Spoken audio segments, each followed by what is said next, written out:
الصلاة والسلام على سيد المرسلين نبينا محمد وعلى آله وصحبه أجمعين. Imam al-Nawawi rahimahullah says in Kitab az-Zuhd in his book Riyadh, as-Saaleheen, on the authority of Abu Dharr radiyallahu anhu. This is a hadith which is reported by Bukhari and Muslim. Abu Dharr, he says, كنت أمشي مع النبي صلى الله عليه وسلم. I was walking with the Messenger of Allah صلى الله عليه وسلم in an area in Medina. And we came close to the mountain of Uhud. So the Messenger of Allah صلى الله عليه وسلم says, Ya Abu Dharr. He calls Abu Dharr. And Abu Dharr says, Labbaik ya Rasulullah, I'm at your service. What is that you need? O Messenger of Allah.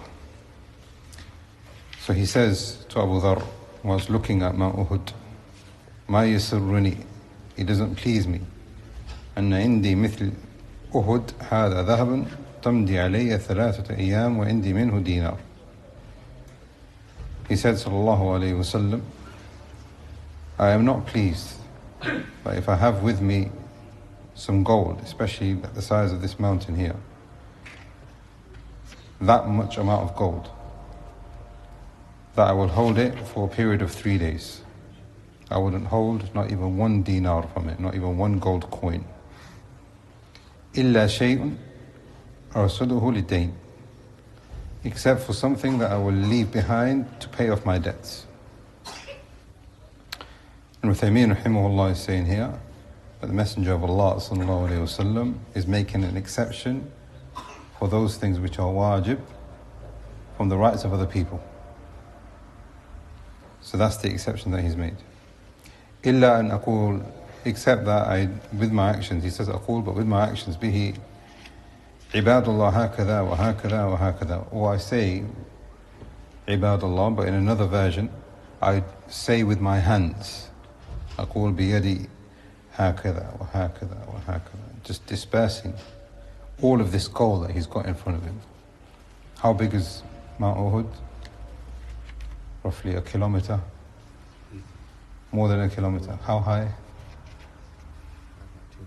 200 meters. 200 meters by 1 kilometer. The Messenger of Allah sallallahu alaihi wasallam, he said that if I had that much gold, I wouldn't leave not even a gold coin for myself. All of it would be given هكذا وهكذا وهكذا عن يمينه وعن شماله ومن خلفه. I will give it up from my right, I'll give it out to the people that come from the left, I'll give it to people who come from behind. I'll just give it all away. Sallallahu alayhi wasallam. Then he says to Abu Dharr, إِنَّ الْأَكْثَرِينَ هُمُ الْأَقَلُّونَ وَهُمُ الْأَقَلُّونَ يَوْمَ الْقِيَامَةِ. Now here's the point. Uthaymeen rahimahullah is saying here's the point. Those people who have the most in the dunya, they will have the least يوم القيامة. إِنَّ الْأَكْثَرِينَ هُمُ الْأَقَلُّونَ يَوْمَ الْقِيَامَةِ. Those people who have the most from the dunya, they will have the least يوم القيامة. 2 meanings to this. One meaning, Uthaymeen rahimahullah is saying here, those people who have the most in the dunya, they will have to account the most in the akhirah. And that will then have an impact, even if they enter into Jannah, it might have an impact on their grading. إن الأكثرين هم الأقلون يوم القيامة.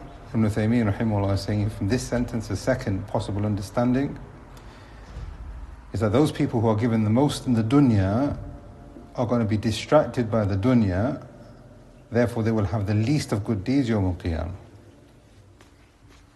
إلا من قال بمال هكذا وهكذا عن يمينه وعن شماله ومن خلفه. Except, he says to Abu Dharr, this person who's been given this amount of gold, that he gives it away from the right, from the left, and from behind. This person has been given a lot, but he will not be from the Aqallun, Yawm al-Qiyamah. Those people who have little on the Day of Judgment. And then he says, sallallahu alayhi wa sallam, وَقَلِيلٌ مَا هُمْ.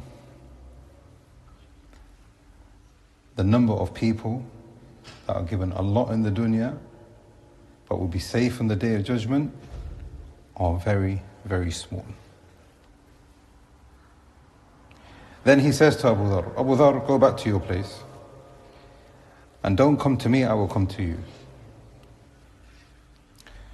So then they went, and it became dark. Abu Dhar is narrating, he was with the Messenger of Allah sallallahu alaihi wasallam. So he told me to go back home, I went back home. And it became dark, meaning, I'm waiting for the Messenger of Allah sallallahu alaihi wasallam. And now it's dark, he's still not appeared. Sallallahu alaihi wasallam. And I felt like I wanted to go to him because he hasn't come to me, but he told me, don't come to me, I will come to you. So I obeyed the command of the Messenger of Allah. But I felt like I wanted to go see if he was okay.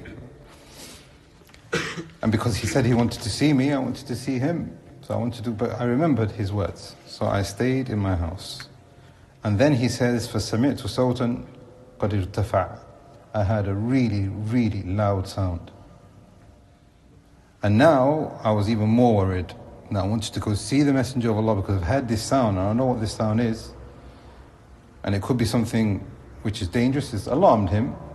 But he then again says, لا تبرح حتى أتيك. He said to me, don't come to me, I will come to you. So I again stayed in my home.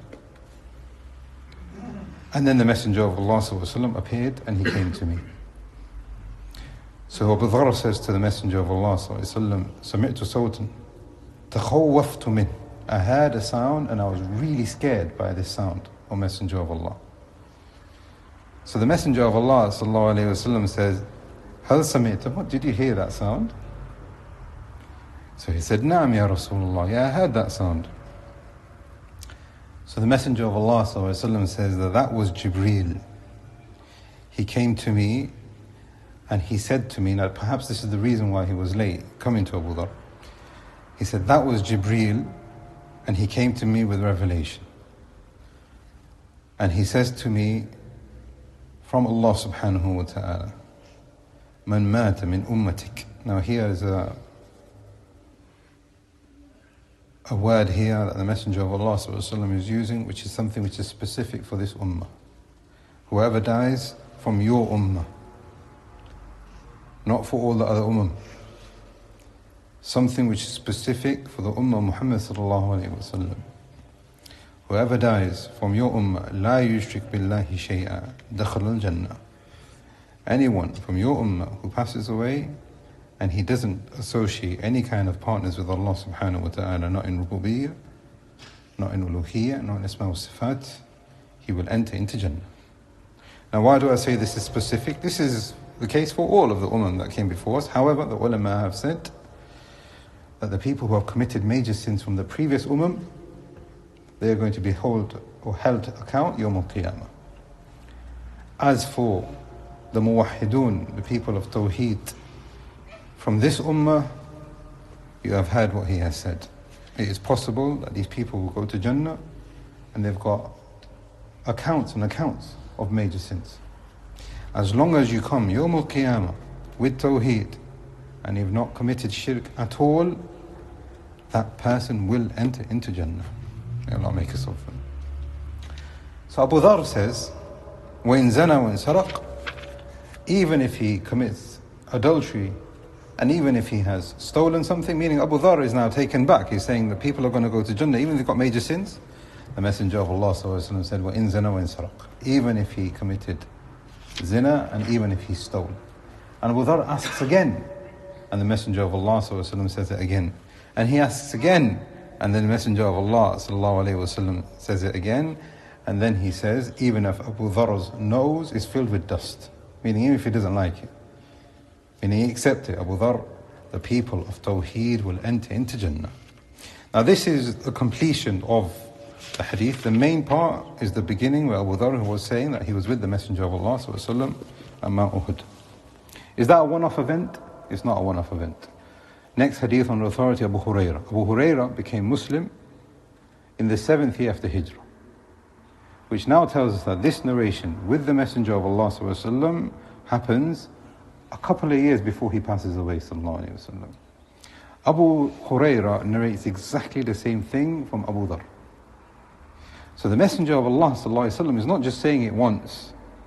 He said it at least 2 times in his life to 2 separate companions, which is now teaching us, as Shaykh Muhammad is saying here, that this was the habit of the Messenger of Allah sallallahu alayhi wa sallam. He says to Abu Huraira, لو كان لي مثل أحد ذهبا, had I had like the mountain of Uhud full of gold, you would think, that's it, خلاص, I can retire, don't need to do anything. The Messenger of Allah sallallahu alayhi wa sallam says, it does not please me أن تمر علي ثلاث ليال وإني منه شيء, that I go 3 nights that I have nothing left from this mountain. I would not be happy with that. Wallahi, even if we tried to distribute that much gold in 3 nights, I'm sure we probably won't be able to do so. It's heavy, it's big. To find the fuqara in Medina, when the population is probably about 2,000, 3,000 at the time of the Messenger of Allah sallallahu alaihi wasallam, that much gold. إِلَّا شَيْءٌ أُرْسِلُهُ لِدَيْنِ, except, same thing again, except I will keep something in order to fulfill the rights of people that I owe money to. Sallallahu alayhi wa sallam. Shaykh Muhammad is saying here, وَلَوْ كَانَتْ الدُّنْيَا مَحْبُومَةً إِلَى اللَّهِ عَزَّ وَجَلَّ, had the dunya been something which was beloved to Allah, it meant something to Allah, Allah was pleased with the dunya, He would have surely given the Messenger of Allah sallallahu alaihi wasallam the dunya, because He loved His Messenger sallallahu alaihi wasallam. But this is how He was. He had nothing from it. We ask Allah subhanahu wa ta'ala to make us of the zahideen, mukhlisin, al-mukhlisin, al-muttaqeen. هذا والله أعلم وصلى اللهم على نبينا محمد.